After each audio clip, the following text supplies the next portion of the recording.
Men, women, and children were brutally attacked today by a group of Middle Eastern men who were yelling, Allahu Akbar, death to America, death to Israel, Islam will rule the world, slaughter those who insult the Prophet.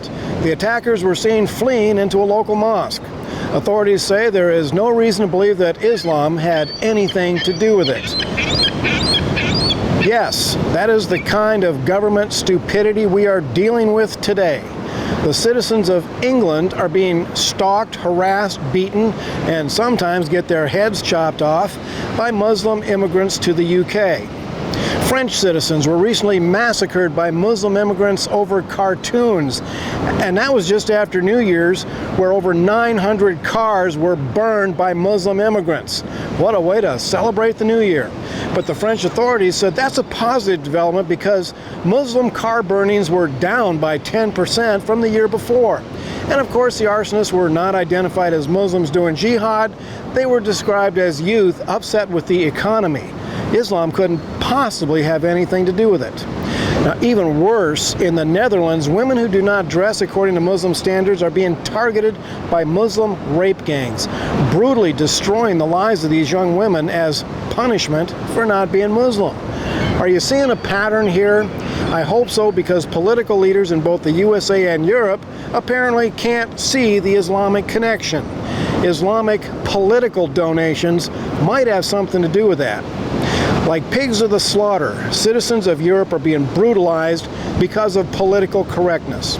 Now, I'm not an alarmist by any means, and I regularly challenge the shrieking sensationalists like Loudmouth Jones over at InfoWars, who enjoy scaring the daylights out of people with their exaggerations.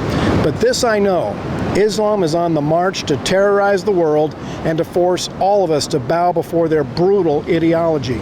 These guys make Hitler's Nazis look like children. And we cannot trust our governments to defend us.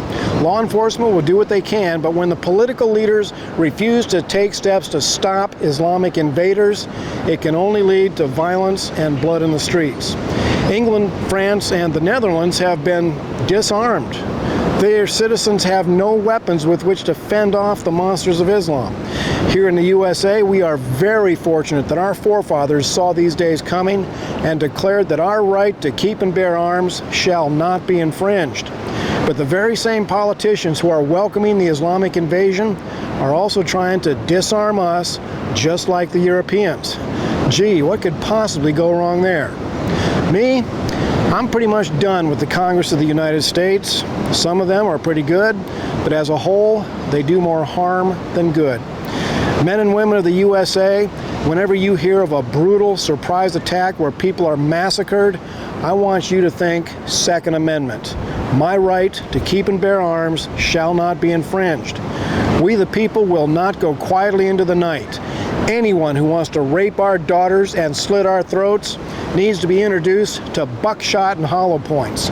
This is Wild Bill for America. Thank you for watching, and America bless God again.